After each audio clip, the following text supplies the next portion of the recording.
बिस्मिल्लाहिर्रहमानिर्रहीम। अस्सलाम वालेकुम। आज की अहम न्यूज़ में आप लोगों को देने वाला हूं कि सऊदी वजारत अफरादी क़ुव्वत और समाजी बहबूद ने नए कोरोना वायरस की वबा शुरू होने से कबल वीज़े निकलवाने वाले इदारों, कंपनियों और अफराद को बड़ी सहूलत दे दी है। वीज़े मनसूख कराने या फ़ीस वापस लेने के फैसले पर अमल दरामद किया जा रहा है।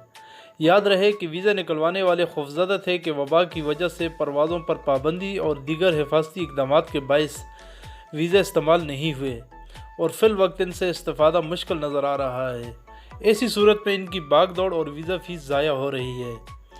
अखबार 24 के मुताबिक वजारत अफरादी क़ुव्वत और समाजी बहबूद ने वजारत ख़ारजा के तावन और इसके साथ यकजहती से ऐलान किया है कि जिन निजी इदारों या कंपनियों ने मुलाजमत के वीज़े जारी कराए थे और वो वीज़े इस्तेमाल नहीं किए गए या वीज़े पासपोर्ट पर लग गए थे, लेकिन कारकुन बैनुल-अक़वामी परवाज़ों की मुअत्तली की वजह से सफ़र ना कर सके, ये लोग वीज़ा फ़ीस वापस भी ले सकते हैं और वीज़े मनसूख भी करा सकते हैं।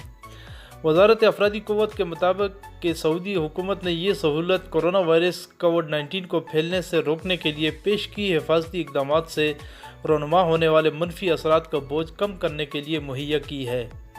सऊदी हुकूमत चाहती है कि सरकारी और निजी इदारे इस वबा के नुकसानात से कम मुतासर हों। याद रहे कि वजारत अफरादी क़ुव्वत इस सिलसिले में वजारत ख़ारजा, वजारत ख़ज़ाना और नेशनल इंफॉर्मेशन सेंटर तीनों से मिलकर कार्रवाई कर रही है। 18 मार्च 2020 को शाही फरमान के इजरा की तारीख से लेकर अब तक पासपोर्ट पर लगे हुए वीज़े जो अब तक इस्तेमाल नहीं हुए, इनकी फ़ीस वापस ली जा सकती है और अगर चाहें तो इन्हें मनसूख भी कराया जा सकता है। ये थी आज की अहम न्यूज़। इसी तरह नई इन्फॉर्मेशन वीडियोज़ के साथ दोबारा हाज़िर होंगे। अस्सलाम वालेकुम।